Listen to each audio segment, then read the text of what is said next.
오늘 첫 진도 되겠고요. 우리 책 보시면 4페이지 보시면 될 것 같아요. 4페이지요. 행정기초론입니다. 보시면 이제 몇 가지 좀 확인 좀 하고 갑시다. 일단 이제 행정이라는 걸 해야 되는데, 일단 행정이라고 말을 하죠. 보통 이제 우리 한자로 뭐라고 하냐면 행할 행자를 쓰고 있고요. 요 정치할 때 정자를 써요. 여기 행정이라는 말을 하는데, 요 정이란 말이 뭐냐면 다스림을 말하는 거예요. 그래서 우리 행정을 얘기할 때 보통 쉽게 말하면 다스림을 행한다 이런 말일 거예요. 그래서 사실 우리 행정학 자체는 사실 정치와 상당히 밀접한 관련을 가지고 출발했기 때문에 우리 행정학의 모태학문을 뭐라고 하냐면 정치학이라 말을 합니다. 그런데 미국에서는 사실 정치학보다는 오히려 경영학 쪽으로 많이 처음에 보다가 나중에 정치학으로 넘어오게 되는 그런 배경이 있습니다. 그래서 영어로 좀 경영이라는 개념도 좀 알았으면 합니다. 경영이라는 말은 다른 말로 이제 관리라 말하는데요. 경영 관리의 차이점을 잠깐만 얘기할게요. 일단 어원적 얘기부터 하고 한참 뒤에 또 얘기를 할 건데, 행정을 영어로 말하면 뭐라고 말하냐면 얘를 public이라 말하고요. 또 administration 뭐 이런 말을 씁니다. administration 예, 쓰고요. 이 public이란 말은 무슨 말이냐면 공공을 말하는 거예요. 공공. 이 administration이라는 말은 라틴 말인데 무엇에 뭐하다? 봉사한다. 뭐 그런 말이 행정을 뜻하는 말입니다. 그러니까 우리말로 했을 때하고 영어로 했을 때 느낌이 달라집니다. 미국 애들은 공공봉사로 행정을 본다면 우리는 다스림을 행한다는 걸 본다는 겁니다. 벌써 느낌이 오지 않습니까? 대한민국은 행정의 힘이 클까 작을까? 상당히 크다면 미국은 좀 작다는 걸 알 수 있어요. 봉사의 느낌이니까. 근데 경영은 영어로 뭐라고 하냐면 보통 프라이빗이라고 말합니다. 프라이빗. 알짜죠? 프라이빗 어드미니스트레이션. 다 쓸게요. 그래서 사적인 봉사를, 뭐 봉사죠. 사적인 봉사를 경영이라 말할 수 있다라는 겁니다. 그러니까 공적 봉사가 행정이라면 사적 봉사를 경영이라 말한다라는 겁니다. 근데 요즘은 더 많이 쓰는 용어가 뭐냐면 이 프라이빗이란 말보다 더 많이 쓰는 용어가 바로 이런 용어예요. 바로 비즈니스 어드미니스트레이션 이런 용어 많이 쓰기 때문에 좀 알아둘만 하지 않을까 싶습니다. 아무튼 행정과 경영을 이렇게 구분할 수 있겠고, 어색한 번역이긴 한데 아주 많이 쓰는 용어이기 때문에 알아주시기 바라고요. 이 공적인 봉사에 집중함으로써 얘를 뭐라고 할까? 보통 공행정이라 말을 합니다. 그리고 얘는 뭐라고 할까요? 사적인 봉사니까 이거 뭐라고 할까? 사행정이라고 말한다 라는 점이에요. 그래서 우리 흔히 말할 때 이 공행정은 보통 뭐라고 하냐면 협의의 행정이다, 즉 작은 뜻의 행정이다 이런 뜻입니다. 협의라는 말은 사실 이 본질을 말하는 거예요. 근데 넓게 얘기하면 공행정과 사행정을 모두 더해주면 그게 뭐가 되냐면 바로 광의의 행정이 되겠다라는 점으로 출발합시다. 그러니까 행정은 단지 이 우리 다스림을 행하는 요것만 말하는 것이 아니라 사실 넓게 말하면 민간기업의 경영까지 넓게 포함한 개념이 그게 행정이라는 겁니다. 그래서 우리 책 보시면 4페이지 이런 말이 나올 거예요. 협의와 두 번째 뭐 나오죠? 광의가 나올 거예요. 근데 협의 개념이 뭐라고 한다고요? 공행정을 말하는 거고, 광의 개념은 뭐라고 해요? 공행정과 더하기 뭐라고요? 사행정. 이 전체를 말하는 거다. 이렇게 작업을 하셔야 될 겁니다. 그러면 여기 시험이 좀 나는데 별표 하나만 합시다. 이거 협의와 광의 가볍게 별표 하나 합시다.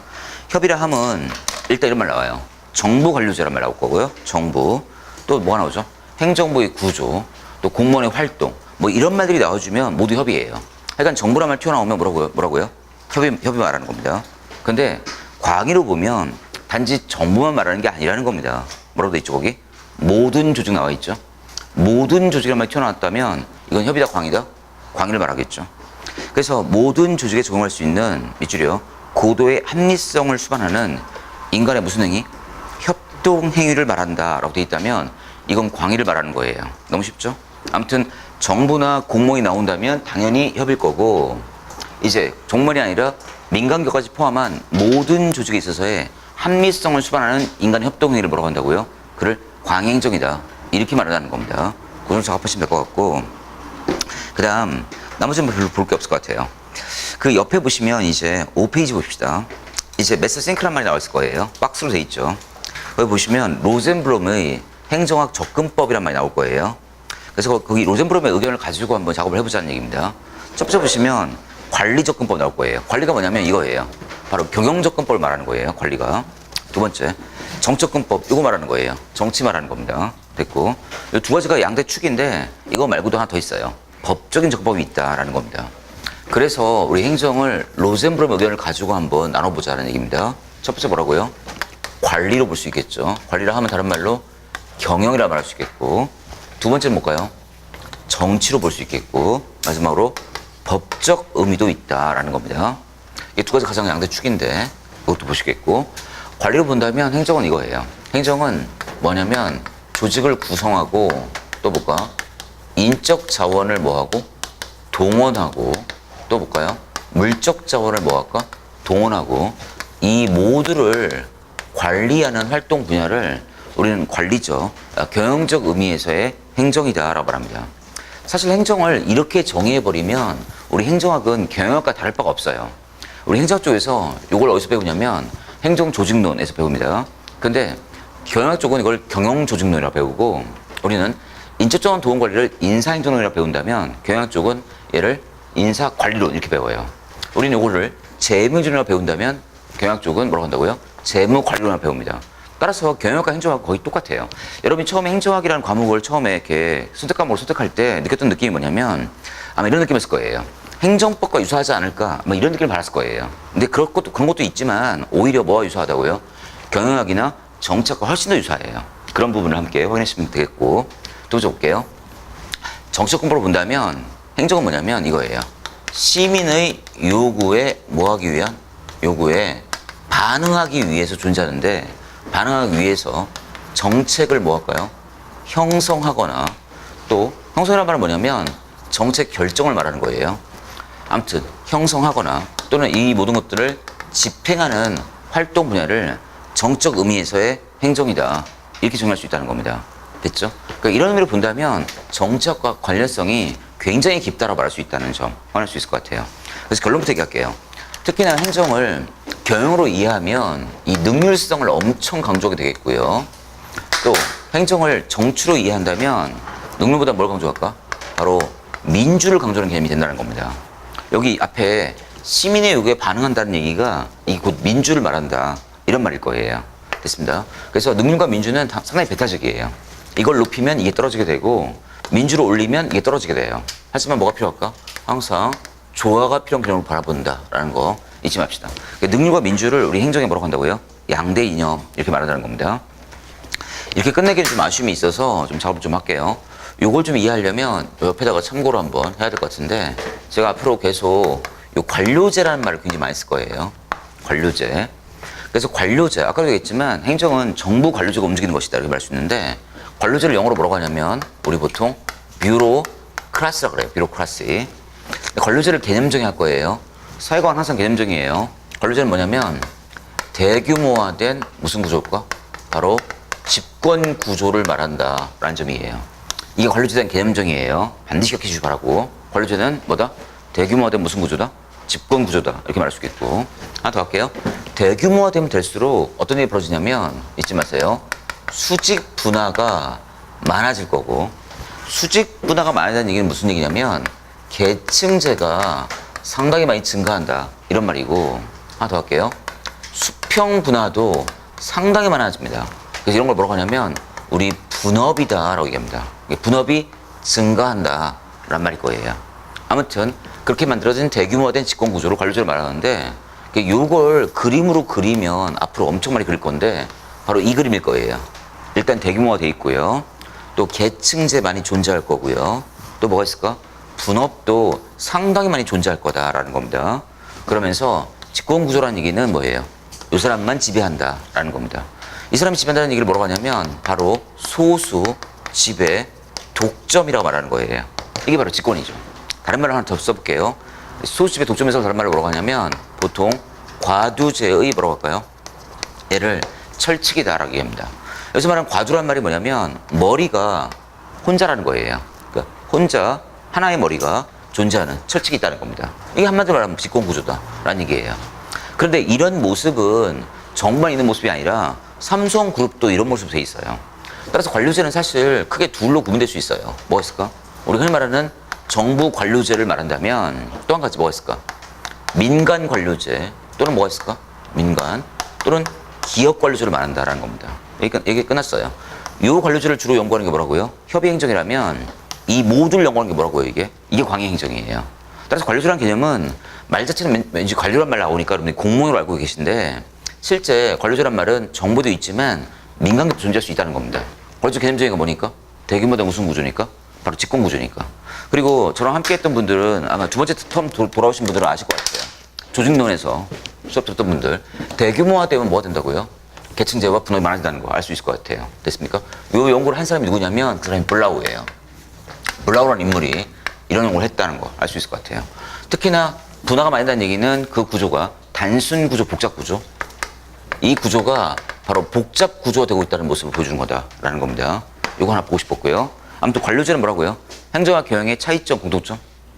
결국은 공통점이에요. 그러니까 관료제는 정부도 있지만 민간기업도 있다는 겁니다. 됐고, 하나 더 할게요, 온 김에. 그러면 관료는 뭐냐 이거예요. 관료는 또 뭐라고 말하냐면 사무 직원을 말하는 거예요. 관료는. 근데 관료는 또 두 가지가 있죠. 정부에 근무하는 관료는 정부 관료 거고, 민간기업에 근무하는 관료를 민간 관료로 말하는 거죠. 근데 여러분들 무슨 관료가 되려는 분들이에요? 민간 관료, 정부 관료? 정부 관료가 된 분들이죠. 정부 관료가 바로 공무원이니까. 따라서 관료도 관료제 마찬가지로 행정과 경영의 공통점 차이죠. 어차피 공통점이 되겠다라는 겁니다. 이것도 시험에 나오고 있는 장면이기 때문에 알아주시면 하지 않을까 싶습니다. 관료제와 관료는 모두 뭐라고요? 행정과 경영의 공통점이다. 이렇게 말하면 좋겠고, 또 하나 더 볼게요. 봅시다. 여러분이 합격하시면 이 안에 들어가실 거예요. 이 안에 들어가시면 바로 뭐가 되는 거예요? 공무원이 되겠다라는 점이에요. 그럼 밖에 누가 있을까? 시민이 있겠죠. 요즘은 시민과 공무원 관계를 경제 쪽에서는 주인 대리인이라는 표현을 쓰고 있어요. 그래서 이걸 뭐라고 하냐면 주인이라 말하고, 이 공무원을 뭐라고 할까? 대리인이란 말이에요. 대리인. 말이죠, 대리인이지 사실은 종을 말하는 거예요. 그래서 공공의 종이기 때문에 이런 종을 뭐라고 할까? 이런 걸 우리는 모두 공복이라 말하는 겁니다. 따라서 주인님께서 뭔가 요구를 하면 공무원들은 반드시 뭐 한다고요? 반응해야 될 겁니다. 그래서 아까 제가 얘기했던 뭐예요? 반응이란 말, 다른 말 써볼게요. 부응이란 말, 비슷한 말이고요. 응답이란 말도 비슷한 말이에요. 반응, 부응, 응답. 하나 더 할까요? 대응이란 말도 비슷한 말이에요. 이 반응, 부응, 응답이란 말을 다른 말로 뭐라고 하냐면 정치라 말하고, 그걸 뭐라고 하냐면 그걸 민주라 말하는 거예요. 반응, 부응, 응답, 대응. 이게 정치면서 그건 뭐라고요? 이게 민주입니다. 그러니까 정치라는 것은 필연적으로 반응에 있다는 겁니다. 대응에 있다는 것이고요. 누구에 대한? 주인에 대한. 바로 우리는 그것을 민주성이다 이렇게 말하는 거죠. 절대 잊지 마시겠고, 나중에 또 얘기할 거예요. 책임 얘기할 때 반응, 부응, 응답, 대응, 정치, 민주 이런 말들을 하시게 될 겁니다. 됐고, 뭐 지금 보여드릴까요? 뭐 공부하신 분 계시니까 내가 한번 보여드릴게요. 됐고, 책 좀 잠깐 이동할게요. 잠깐 보여드릴게요. 앞에 나온 얘기들이 뒤에 다 연결이 되고 있는 부분이기 때문에 책임 쪽을 한번 또 작업을 하고 싶다라는 얘기입니다. 한번 무슨 작업이냐면, 뒤쪽 가보시면 행정 책임이 나오는데 몇 페이지인가? 우리 페이지 104페이지 봅시다. 105페이지죠. 정확히는 105페이지. 105페이지 가서 한번 확인해 봅시다. 105페이지. 두 번째 듣는 분이 계셔서 한번 이렇게 한번 이동을 해볼게요. 105페이지 가보시면 상단에 보시면 무슨 책임이 나와요? 거기 정치 책임과 무슨 책임이 나와요? 기능 책임이 나옵니까? 됐습니까? 여기서 내가 보고 싶은 게 뭐냐면 정치 책임이에요. 정치 책임을 다른 말로 뭐라고 돼 있죠? 거기 써 있는데 맨 끝에 민주 책임 써 있습니까? 맨 끝에 가로 열고. 됐죠? 그 다음 뭐 써 있어 거기? 응답 책임 써 있어요. 정치, 민주, 응답 써 있어요. 하나 더 쓸게요. 부응 책임, 반응 책임, 뭐 대응 책임, 이 말 다 써 있어요. 그죠? 부응, 응답, 반응, 대응, 그게 뭐라고요? 그게 정치고 민주예요. 그래서 공무원과 달리 우리 정치가들은 뭐가 강하죠? 힘에 대한 대응성과 반응성이 강할 수밖에 없고, 그게 약한 정치가들은 뭐예요? 다음번 선거에서 패배할 수밖에 없겠죠. 잊지 마세요. 부응, 반응, 대응, 응답, 민주, 그게 뭐라고요? 정치라고요. 별표 하나 하세요. 됐습니까? 그냥 말한 게 아니에요. 내가 쓰는 단어들은 하나씩 다 챙겨주셔야 된다는 얘기입니다. 됐습니까? 그런데 여러분 시민들은 우리 밖에 있어요, 안에 있어요? 시민들은 정부 안에 있어요, 밖에 있어요? 밖에 있기 때문에 이런 책임을 뭐라고 부르냐면 외제 책임이라고 불러요. 외제 책임. 외부에 대한 책임이니까. 그리고 이런 책임을 흔히 외제 책임이라고 부른다라는 겁니다. 그래서 그 박스 바로 위쪽에 보시면 박스가 있죠. 여기 그 페이지 왔잖아요, 지금. 105페이지 왔잖아요, 지금. 105페이지 그 상단에 보시면 박스가 나오죠. 거기 뭐가 나와요, 거기? 외제와 내재 나와요? 저 외제가 바로 이런 정치, 민주, 반응, 대응을 말한다. 이런 얘기입니다. 됐습니까? 반드시 반응해야 될 겁니다. 뭐 공무원도 당연히 정책 의미가 있기 때문에 여러분들 반드시 반응해야 될 거다라는 겁니다. 그러니까 여러분들 뭐가 되신 분들이에요? 종이 되신 분들이라는 겁니다. 종. 네, 그래서 여러분 존경한다니까요. 지금 주인을 포기하고 고생하면서 뭐예요? 종이 되려고 하는 거예요. 무슨 종이요? 공공의 종. 그걸 우리는 공복이라고 말하는 겁니다. 그러니까 공무원으로 그래서 반드시 공복 의식이 있어야 된다라는 말을 쓰는 거죠. 됐고 끝났어요. 한번 보고 왔고 오세요. 그럼 법적 의미를 좀 볼게요. 법적 의미에는 뭐가 있냐면 이런 의미가 있겠죠. 법적 의미에는 이겁니다. 반드시 행정이라 하면 법적인 무슨 통제 하에서 이루어져야 돼요. 그래서 당연히 이게 뭐예요? 이게 바로 법치 행정이 있어야 된다라는 그 말일 겁니다. 됐습니까? 그래서 이걸 강조하다 보면 필연적이죠. 당연히 행정은 뭘 강조하게 되죠? 합법성을 강조될 수밖에 없겠죠. 그럼 우리가 법이란 말이 나오면 머릿속에 기억하셔야 돼요. 법이란 말 나오면 우리는 뭐죠? 뭘 기억하셔야 되겠죠? 법 앞에 모든 사람은 평등해요? 맞죠? 평등하죠? 그래서 합법성과 함께 나오는 얘기가 뭐냐면 형평이라는 개념이 함께 나올 겁니다. 그래서 우리 능률, 민주, 합법, 형평 이런 이념들을 앞으로 계속 공부하게 될 텐데 이 중 가장 넘버원 이념들, 넘버원, 투죠. 능률과 민주다라고 볼 수 있겠죠. 이걸 우리는 행정이 뭐라고 한다고요? 양대 이념이라 말한다 라는 작업일 것 같아요. 무슨 작업인지 아시겠죠? 기억해 주시기 바랍니다. 자, 끝났고 됐습니다. 이렇게 확인합시다. 됐고 그래서 이번 하는 것은 기본반이에요. 기본반이기 때문에 내가 빠른 스피드로 전체를 훑어야 되기 때문에 스킵이 있을 거예요. 전체를 보지 못할 것 같고 내 11월 달에 단가반 할 때는 그때는 완강이라 말하는 거예요. 완강이라 하면 완전 강의를 말하는 겁니다. 완전 강의 할 때는 내가 여기서 다루지 못한 부분을 다루게 될 거예요. 됐습니까? 물론 여기서 다룬 부분도 좀 다루겠지만 주로 시간이 많지는 않기 때문에 그래도 완강의를 하더라도 여기서 다루지 못한 부분을 주로 다룰 거고 물론 다 할 거예요. 근데 기본반은 빠른 스피드로 전체의 구도를 한번 확인해 보겠다라는 얘기입니다. 됐고 이제 5페이지 보시면 뭐 나오죠? 거기 제목에 02번 제목에 행정법학적 행정 개념이 나올 거예요. 그죠? 찾았죠? 그럼 다음 페이지 보실게요. 6번 6번이래. 03번이 나오죠. 그럼 뭐 나올까? 행정학적 행정 개념이 나올 거예요. 그죠? 근데 우리의 관심은 사실 행정법은 아니죠. 우리는 지금 행정학 하는 거니까 행정법은 아니에요. 하지만 행정법에서 또 뭐라고 말하는지, 또 행정에서 뭐라고 말하는지 이걸 한번 나눠보자는 얘기인데, 근데 실제 행정법에서 무슨 말을 하는지 관심은 없어요. 근데 행정법과 행정학의 차이점만큼은 그래도 좀 보잔 말입니다. 다른 게 마시고 4페이지 다시 오세요. 4페이지 다시 오시면 중간에 조그마한 글박스가 나온 데가 있을 거예요. 중간쯤에. 찾았습니까? 그 팁이라도 있죠, 팁. 팁이 2개 나오는데 상단 팁일 거예요. 상단 팁에 보시면 이런 말이 나오죠. 한번 작업 좀 해볼게요. 행정을 다루는 분야가 몇 가지가 있다고요? 2가지죠. 그래서 여러분 잘 아시는 행정법과 또 뭐가 있을까? 행정학이 있을 거다라는 그런 장면들입니다. 행정법과 행정학이에요. 좀 봅시다. 그래서 행정 뭐가 있다고요? 예, 법이 있고 지금 오늘 우리 주제인 뭐예요? 행정학이 있다라는 겁니다. 그럼 봅시다. 행정법은 뭐냐면 졸렌의 측면을 다룬다라는 거예요. 그런데 행정학은 뭐냐면 양자를 함께 다룹니다. 뭘 다룰까? 졸렌의 측면과 또 뭘 다룰까? 자인의 측면을 함께 다룬다라는 거예요. 근데 어차피 뭐 졸렌 여기 나오니까 설명 안 할게요. 여기서 다 해볼게요. 졸렌의 말이 뭐냐면 영어로는 value라 그래요. value. 우리말로 뭐라고 할까? 얘를 가치 또는 규범 또는 뭐라고 하냐면 당위라 그래요. 그럼 가치와 규범과 당위는 나중에 또 하겠지만 뭔가 다 이거예요. 좋은 것이거나 또는 뭐예요? right. 옳은 거를 말해요. 좋은 것이거나 옳은 것. 그 말은 뭐냐면 나쁜 것이거나 또는 wrong. 그런 게 있다는 얘기 아니에요. wrong. 그래서 이 졸렌을 추구할 때는 항상 행정이 뭐가 되냐면 항상 나쁜 것과 그런 것을 없애고 좋은 쪽으로 가야만 한다.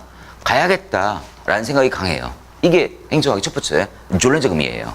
근데 자인적 의미는 뭐냐면 이거 라틴 말인데 영어로 해보면 이게 팩트입니다. 팩트는 뭐냐면 사실 그 자체를 말하는 거예요. 사실을 함은 뭐냐면 좋고 또는 나쁨 이 자체는 존재하지 않아요. 그냥 있는 그대로의 현실을 뭐라고 할까? 사실이라 말한다라는 겁니다. 처음부터 옳고 그름, 좋고 나쁨을 구분하지 않아요. 그냥 있는 그대로의 사실만 있는 것이라는 겁니다. 그래서 한번 작업을 또 해볼게요. 그래서 행정학은 이른바 이렇게 졸렌을 추구할 때 행정학을 뭐라고 부르냐면 아트로서의 행정학이라 부르고 자인을 추구할 때 행정학을 뭐라고 부르냐면 우리는 보통 얘를 이렇게 말합니다. 사이언스로서의 행정학이다 이렇게 말합니다. 아트란 말이 뭘까요? 이게 예술을 말하거나 또 뭘 말할까? 기술을 말하고 사이언스로서 행정학을 뭐라고 부를까? 얘를 우리 흔히 과학으로서 행정학이다 이렇게 부릅니다.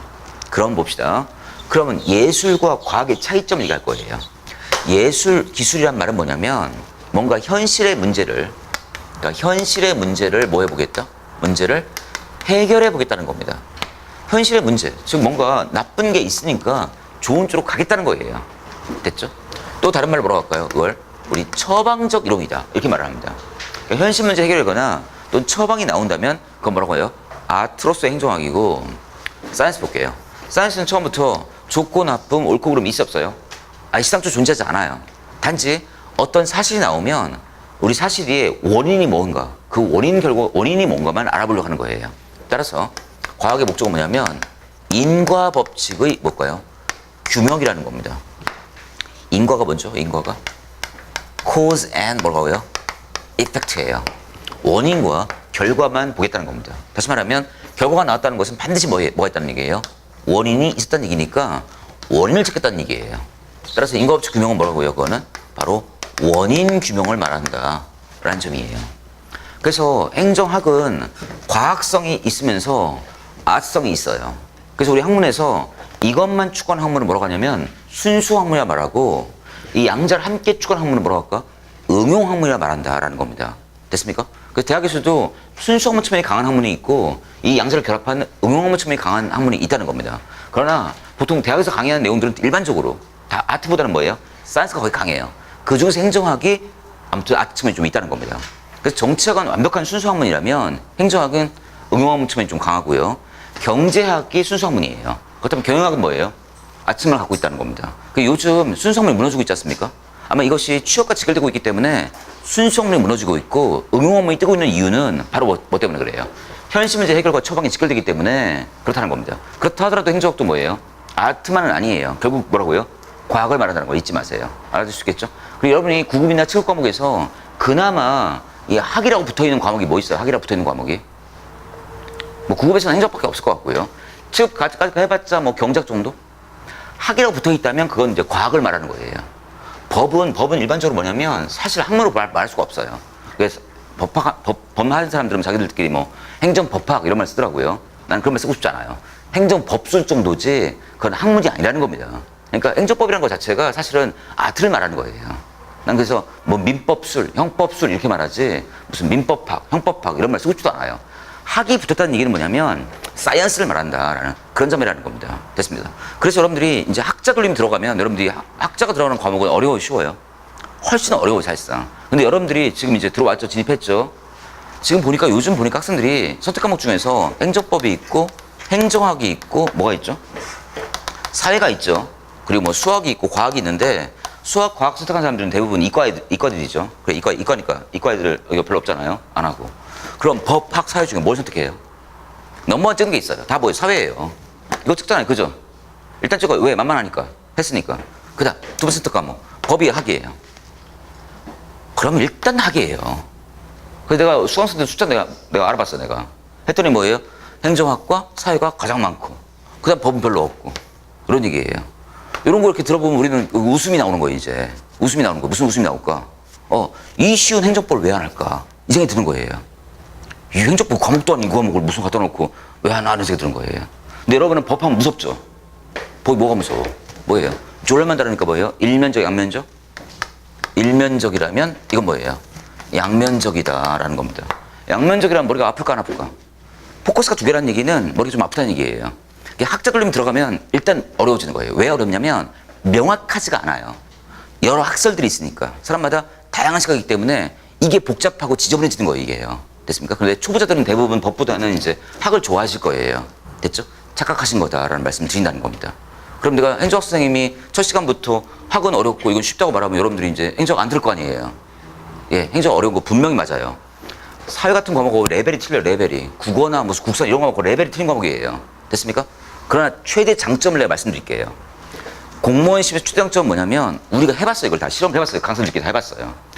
합격권에 들어간 애들이 실제 문제를 풀이할 때 들어가는 시간을 재봤어요. 공부 안 하는 애들 말고 공부한 애들 재봤더니 사회 풀 때 애들이 25분이 걸렸어요. 행정법 풀 때 애들이 몇 분이 걸렸냐면 약 14분쯤 걸렸어요. 그런데 행정학 풀 때 들어간 시간이 몇 분이었을까? 7분이었어요. 5과목에서 말입니다. 7분에 한 과목을 끊을 수 있다는 얘기는 엄청난 점이에요. 몇 분 아낀 거예요? 20문제 20분 풀어야 되는데 13분 아낀 거죠. 그 13분이 어디서 갈 수 있을까? 영어에서 여러분 20분에 못 풀어요, 대부분. 영어 13분 추가시킨다면 뭐예요? 33분이에요. 합격이에요. 그래서 행정학은 공부할 때 어렵고 범주가 넓어서 시간도 많이 걸리고 머리가 복잡해요. 됐죠? 그런데 장점이 뭐라고요? 다른 과목보다 빨리 해결할 수 있다는 점. 됐습니까? 사회가 많이 걸리는 이유가 있어요. 사회는 책이 얇아요. 그죠? 책 되게 얇아요. 그죠? 그래서 공부가 편해요. 그죠? 공부가 편한데 사회는 뭘 많이 내요? 무슨 표나 그림을 내가지고 뭐 생각하게 만들어요. 뭐 생각도 아닌데 뭐 생각하라는 거예요. 수능스타일 문제 아닙니까? 그리고 현장에서 뭐예요? 머리를 돌려야 돼요. 그래서 시간이 좀 많이 걸린다는 겁니다. 그래서 책 안보다는 책 밖에서 많이 나는 부분이 있죠. 됐죠? 사회는 책 밖에서 내고 행정법은 책 안에서 완벽히 내요. 거의 100%. 행정학은 100%는 안 내요. 보통 하나나 두 개 정도는 책 밖에서 내요. 됐습니까? 그런데 시간 자체는 분명히 줄는다는 거. 이게 서로의 장단점이 아닐까라는 생각을 한번 해봤단 말입니다. 잡고 주시기 바라고요. 아무튼 이제 행정학의 세계로 온 걸 환영해요. 이제 이게 흔히 말하는 뭐예요? 악마의 과목인 거예요. 이게 됐죠? 악마의 과목인데 선택 과목 되면서 행정학은 굉장히 쉬워졌어요. 사실은요. 근데 요즘 인사신처가 요즘 얘기하는 게 뭐냐면 선택 과목 줄였다는 얘기가 나오고 있고 지금 얘기하는 거 보니까 이거 수학 폐지하고 과학 폐지하고 사회 폐지한다는 말이 거의 파다해요. 지금 보니까 빨리 될 건 아닌 것 같고 2020년부터 2021년부터 될지 모르겠어요. 아마 그렇게 된다면 행정은 이제 드디어 뭐예요? 다시 한번 필수가 될 거예요. 필수가 되면 드디어 여러분들한테는 엄청난 악마의 과목이 될 겁니다. 지금까지는 아무것도 아니에요. 선택 과목이니까. 그러니까 악마의 과목으로 돌변하기 전에 빨리 붙으세요. 아시겠죠? 옛날에 이게 필수였을 때 행정학 별명이 뭐였는 줄 아세요? 헬정학이었어요. 헬정학. 아니 헬로 빠져야 될 겁니다. 됐죠? 하지만 그 정도까지는 아닐 거예요. 선택 과목이기 때문에 그 정도 아니니까 일단 기본 개념 숙지하시고 그리고 뭐예요? 기본 개념 나오는 것들은 모두 암기하셔야 됩니다. 됐죠? 됐습니다. 관료제 뭐예요? 관료제가 뭐예요? 관료제가 뭐냐고요? 대규모마다 무슨 구조? 주권 구조입니다. 여러분 첫 번째 듣는 분들은 그냥 감 느끼시면 좋을 것 같고 두 번째 듣는 분들은 정확히 암기까지 하셔야 돼요. 아시겠죠? 단가만 넘어가서 살까지 모두 붙으셔야 됩니다. 그렇게 안 하면 절대 붙을 수 있는 시험이 아니에요. 아시겠죠? 그리고 넋 놓고 있지 말고 뭐 있으면 이런 거 메모 좀 하시라니까. 그죠? 또 메모도 나는 이렇게 고안하고 싶어요. 책에다 하지 마세요. 책에다. 책에다 하면 너무 지저분해지잖아요. 그죠? 그죠? 그러니까 별도 메모장에 하신 다음에 필요한 부분만 책에다 옮겨 적으세요. 깔끔하게. 그리고 뭐예요? 메모장은 없어도 되겠고요. 됐습니까? 아마 그렇게 진행이 되지 않을까라는 생각을 해봅니다. 하나씩 챙기셔야 됩니다. 아시겠죠? 계속 반복하고 학습하고 그러셔야 됩니다. 됐고. 아무튼 결론 냅시다. 행정법은 일면적, 양면적? 일면적이라면 행정은 뭐라고요? 일면, 양면? 양면성이 있다는 거 잊지 마세요. 그러니까 좀 더 어렵다는 걸 알 수 있겠죠? 됐습니다. 그다음 봅시다. 이렇게만 이해를 못하죠. 행정법 처음 수업 들었죠? 들었어요? 행정법? 오늘 목요일이니까 행정법 했겠네? 했어 안 했어요? 아직? 아직 안 했어요? 행정법? 내일이에요? 선택 안 하셨죠 거의? 아니 선택 안 한 분들이 계시니까 그냥 얘기할게요. 첫 시간 들으면 행정법 황당해요. 행정법. 왜? 엄청난 법률 용어가 나오기 때문에 엄청 황당합니다. 그래서 사람들이 참지를 못해요. 근데 행정학도 행정보다는 좀 참을 수는 있지만 이것도 못 참아요. 그래서 보통 우리가 얘기하는 게 뭐냐면 3주예요. 3주 넘어가면 빠져요. 3주 동안만 듣고 집에 가실 거예요? 끝까지 가실 거예요? 끝까지 할 거죠? 그 기본반 들을 거고 단과반 할 거예요? 할 거고 문제풀이 할 거예요? 할 거예요? 할 거죠 문제풀이? 근데 문제풀이 안 오셨대 보니까? 안 오셨죠? 왜? 이런 느낌이죠? 아직 실력이 부족해. 그래서 문제풀이 단계가 아닌 것 같아. 문제풀 단계까지 항상 실력을 완비하고 보는 게 아니에요. 절대 아무리 공부를 열심히 해도 문제풀 단계까지 실력을 완비할 수는 없어요. 문제 보면서 학습하는 거예요. 됐습니까? 나중에 또 한번 계속 연결시켜야 됩니다. 아시겠죠? 그러셔야 좀 붙는 시험에 이게 됐고 이제 우리 4페이지, 5페이지 어느 정도 끝난 것 같고요. 5페이지는 행정법적 개념은 아니면 행정법 선생님이 가르쳐 주실 거예요. 내가 따로 안 할 거예요. 뭐 대충 하겠지만 이제 페이지 6페이지입니다. 행정학적 행정 개념인데 시간 얼마 안 됐지만 한번 쉽시다. 한번 쉰 다음에 합시다. 내가 보통 한 50분에서 1시간 되면 무조건 쉬는데 오늘은 좀 일찍 쉴게요. 왜 그러냐면 여기를 좀 길게 나가줘야 돼 지금. 6페이지, 7페이지를 좀 연결면으로 좀 길게 나가줘야 되기 때문에 지금 쉬고 가는 게 좋을 것 같아요. 행정학적 개념 보기 전에 한번 쉽시다. 한번 쉬고 갑시다.